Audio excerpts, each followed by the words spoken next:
Hey fellas, it's Zem from Shrek Gaming again, and fuck you guys that are making fun of me for saying that every game, but hey, whatever.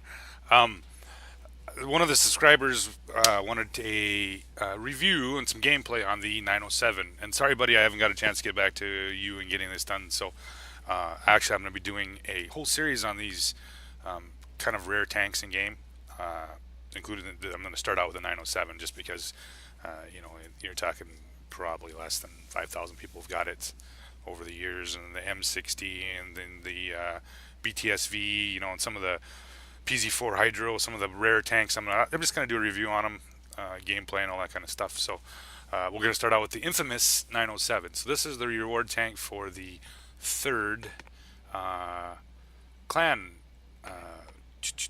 whatever you want to call it, tournament campaign. This was 2, 3 years ago when it first came out, and it's actually the only legitimate Clan Wars tank that they've given away for placing in the top. I think it was 2000 when I did it, something like that, top 2000 maybe or whatever. So this thing was actually the only legitimate tank they've given away of all the tanks, the M60, the VK72-1, and all that kind of shit. This is the only legitimate one that can be, that's usable. And for reasons why is that it is a Russian medium, therefore it is plays just like all the other Russian mediums. In fact, a little bit even more so. The history of this thing is that this was supposed to be a improved version of a T-54. They were looking for a more advanced version of the T-54. Um, During the production of this, they actually only ended up getting the hull done, and and I believe they did some shot tests on it, and then they've come to the conclusion that this thing was going to be way too complex to build, and hence it was part paper, part actual prototype built. Essentially, just the hull was built. So that was that's its history behind this actual tank. Now the 907 is probably, I shouldn't say one of the most hated tanks, and I mean this is kind of like T22 level hate in some degree. This thing is obnoxiously good armor wise, and it has a lot to do with the way the hull is shaped. If you can see this, you can actually see that the hull angles downwards around the tank. The front of the hull, I'm talking about at least the upper plate right here, is pretty good. With a little bit of angling, it'll bounce most things. And you'll watch in this game that I'm going to bring up how much shit I actually bounce with it. That's how good it is. Same way with the turrets. You can sneak some shit in here next to the gun, but it's going to have to be real close, almost on the flat side. And I'm talking we're just a little bit out over here, and it's an automatic ricochet. And of course, the cupolas are somewhat large, but they're still kind of a pain to hit unless you're relatively close. We're talking over on this side, basically, where it sticks out here. So essentially, about half the cupola you can actually pen. From the side, heat rounds do shit. This sloping plus essentially spaced armor with the tracks and stuff. Yeah, you're gonna have a problem. And even the ass is somewhat bouncy. This thing is a bounce trollium. I mean, it just bounces shit, wild shit left and right. I mean, same way with the back of the turret. If you don't hit it square, it has a tendency to ricochet off. Sides kind of the same way too. Especially if you catch this with the kind of up a little bit, has a tendency to bounce. So this is the reason why everybody hates this fucking thing, because it's a pitch to pen bench, and it's not easy to deal with. So that's the armor. Like I said, it's just so troll, and that's the reason why people have a problem with this tank. 320 average damage, 264 pen, 11 seconds, 11 rounds a minute, 5.37 reload time, and I'm just running an advanced rammer and a vertical stabilizer on it. 5 degrees of gun depression, 1.8 second aim time, 0.33 dispersion, and 3,500 damage per minute. Yeah, it's that good, and the gun is just literally that good. 2,000 hit points, 110 on the front, 100 on the lower, 45 on the sides. Turns 228, 180 by 46. Like I said, this thing is bouncy unless you're hitting right next to the gun, and even then it's kind of iffy. But anything a little bit off to the sides, almost immediate bounce. Good power to ton ratio. This thing gets around. Top speed of 55, traverse speed of 58. Once again, Russian camo, excellent. Now I'm actually running this one tonight. I actually had just the vert stabilizer, blah, on, but just a 423 view range. And I have a decent crew. I'm only like a third skill on this thing, so I haven't got quite what I want yet. So if I do throw some coated optics on this is going to be well up of 470 or so by the time I get done with the crew and all that stuff. So yeah, this tank has a reputation of being hard to kill, and don't get me wrong, it at times will bounce an unbelievable amount of shit, and against say like the Object 140 or the T62A, it's pretty well matched. This probably has a better all-around armor scheme than those two do. Very similar guns, similar reloads, similar everything. I mean, the guns are almost identical to the 140s and the 62As. So yeah, you definitely cannot knock it. APCR is standard round. Heat is the premium round.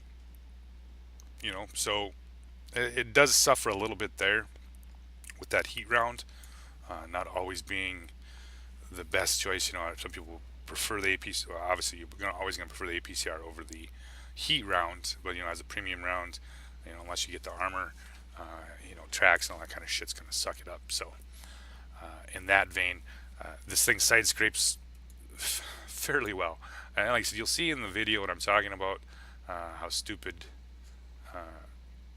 good it is. People say OP, whatever. Yeah, it's close. It really is. It's very close. It does a lot of wonderful things for what it is. So that is the rundown through the garage on it.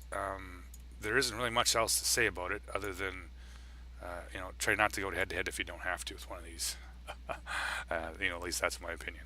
So I'm going to bring up the replay. Actually, I think I have it here. What did I end up with on this game?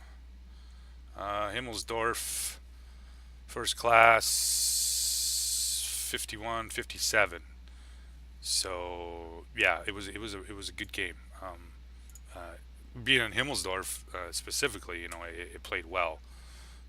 It plays well just about anywhere. I mean, it's not one of those tanks that's, you can play sniper, you can play the brawling, you can scout with it, you can do just about anything with it. It's a Russian medium. So yeah, you definitely can't knock it for what it is. It's just an excellent vehicle to drive.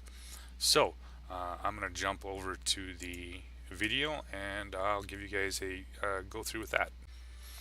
All right, fellas, back on Himmelsdorf with the 907, and I can't complain. I have a pretty good team just by going off, of course, the clan titles, and they have a fair amount of mediums. We have it's pretty evenly matched. You definitely can't complain about this matchup for us. So of course, you have literally one or two. You have two options essentially with this medium. With the medium, you have the 9-0. You do the railroad tracks 1-2. I prefer to do the 9-0, and you'll see me push up there as fast as my little 620 horsepower engine will get me. I do have some port. I got some bat chats coming with me, and I have a Sheridan and a few other things. I think the E3 actually goes up this hill with me, and we're going to push it up here pretty hard. I wish the E50M and 140 would have come with us. This might have been a little bit easier. We get into a terrible big brawl up here on top of the hill. Like I said, standard rounds, 264, I believe, for the APCR. And I'm not sure what if I remember right, 330 with the premium round, 264. Yep. So 320 average damage, yeah, it racks them up pretty quick. Got the grill up here with us. The two IS-7s split off. E3, they all go down the center line, and they immediately start in on there. So I pull over here, see if I can get some quick shots on anything that's poking. Nail it right in the back. I'm not terribly sure why that failed. Back up. I don't want to have to deal with that. That's about the time I noticed that poor little Sheridan over here is getting pushed hard. So I move up. I got a grill and support. Track the Centurion or the Action 10, and I push myself up over here and do a little side scraping. Get the grill. Grill shoots. He bounces. Action 10. He hits my track. That leaves me the STB-1. And they're kind of actually not really paying a lot of attention to me. They're trying to shoot the Sheridan here and this other guy. So I'm going to start playing off here off the rear of this side scraping off here. So Centurion hits, he bounces, STB hits me. I'm just kind of wiggling, grinding, trying to get my lower plate as much as I can down. Wiggle a little too far. STB-1 puts on the side, sets me on fire. He's still having a hell of a time to hit me. 1900 damage blocked already. Put a shell into the STB-1. Got the grill coming around. These guys were pretty aggressive most of the game here, and it turned into kind of a shit show here, having to deal with this.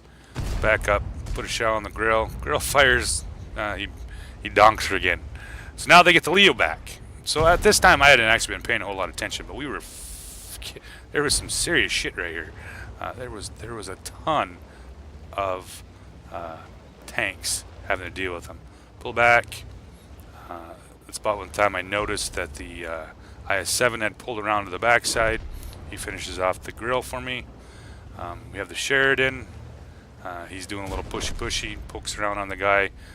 I come back around, nail the Action 10. It's about the time I see the Leo going after the Sheridan. Nails him good. The Leo smacks the Sheridan, and you have to run into a tank. And I'm off. Gets the Leo. So that's about the time I noticed that our IS-7, I was going to stop up here and try to take some shots, but I noticed at that time our IS-7 was just getting bull rushed. And as much as I'd like to shoot there, I decided I better give him an assist. So I come across around the top. Hopefully I was going to get into the Foch P, but he was already went over the hill.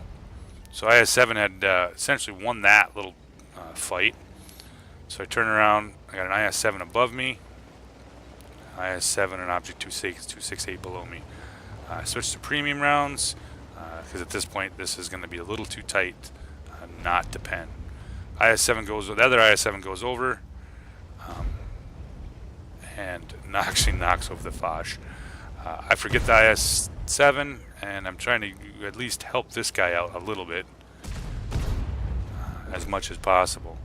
268's got him flipped over. This is kind of a clusterfuck. You didn't really figure out what was going on here. Get the last shell into the 268. Get an RD shell to the ass, and now we're going to start working on the IS-7. This is where you notice the unbelievable reload on this thing and how quick it is. IS-7 bounces me, and I don't get the kill on him, but hey, that's alright. So I'm up to 3,100 blocked and 4,200 damage with 3 tanks left. And of course, we get lit one more time by that artillery piece. Kind of hoping the FE finally finishes him off. Got 2 Strevs. And the team kind of gets a little, especially the TDs, get a little not, there's only 2 tanks left, right? They're not very aggressive here. So the FE's got the Strev 103 on this side. We got the Strev 103 on the back side. The Grill and IS-7 are with me. And at this point, game's won, and I'm totally after damage here. I'm just looking for as much damage as I can get before they all dead. So come around the corner, got the 103. Stop. Quick A time. Boom. Right into him. Other Strev. He fires and misses. And like I said, I'm looking for nothing but damage here. Hits me. Lights me on fire again. Go figure. Gets one more shell into him. Puts me up at 5,100 damage. He kills me. Which is alright. Like I said, I was simply going after damage on that one. So, yeah, it was pretty much a rout. So, I hope you guys enjoyed the video, and I'll be doing more of these rare tanks. You know, the mutants, M60, the Hydro. You know, some of the more rare tanks you don't oftentimes see in game. I'm going to be doing some of those. So, we'll talk to you guys later.